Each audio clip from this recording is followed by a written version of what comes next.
আসসালামু আলাইকুম, আমি এসএম মাহি, রাজশাহী মহানগর ছাত্রলীগের সদস্য। আমি আজ 11ই ফেব্রুয়ারি 2026, আপনারা সবাই জানেন আগামীকাল বাংলাদেশের জাতীয় সংসদ নির্বাচন এবং গণভোট অনুষ্ঠিত হবে। এই গণভোট এবং জাতীয় সংসদ নির্বাচন সম্পূর্ণভাবে অবৈধ আখ্যা দিয়েছে বাংলাদেশ আওয়ামী লীগ এবং তার সকল অঙ্গ সংগঠন। এই নির্বাচনের ফলে বাংলাদেশের ভবিষ্যৎ অন্ধকারের দিকে যাবে এবং বাংলাদেশের সকল নাগরিকের অধিকার, তাদের নিজস্ব যে অধিকারটা আছে সেই অধিকার থেকে তারা বঞ্চিত হবে। এবং আপনারা জানেন যে 5 আগস্টের পরবর্তী সময়ে বাংলাদেশের সকল নাগরিকের উপর অনেক নির্যাতন নিপীড়ন হয়ে এসেছে। আর এই নির্যাতন নিপীড়নগুলো করেছে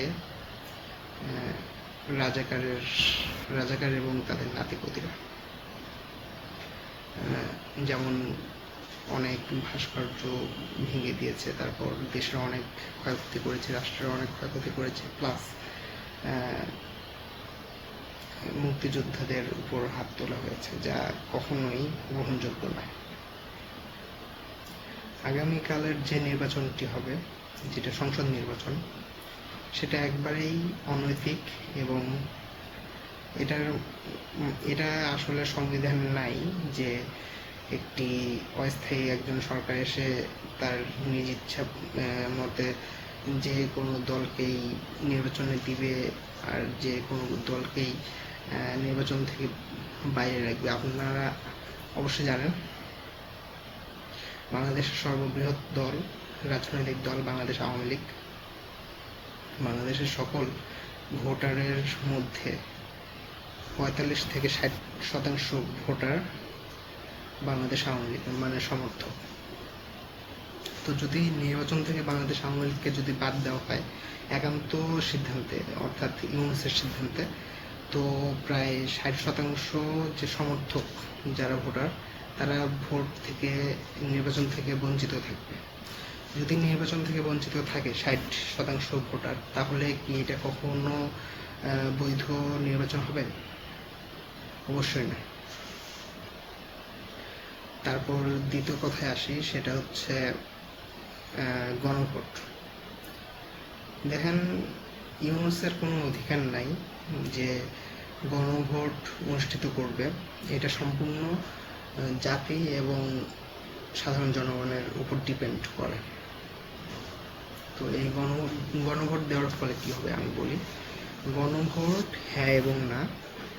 তো যদি এই গণভোটে বেশি কিছু বলার নেই, এই গণভোটে যদি আপনি হ্যাঁ দেন, তাহলে বাংলাদেশ আগের অবস্থায় পাকিস্তান পন্থী হয়ে যাবে, রাজাকারপন্থী হয়ে যাবে।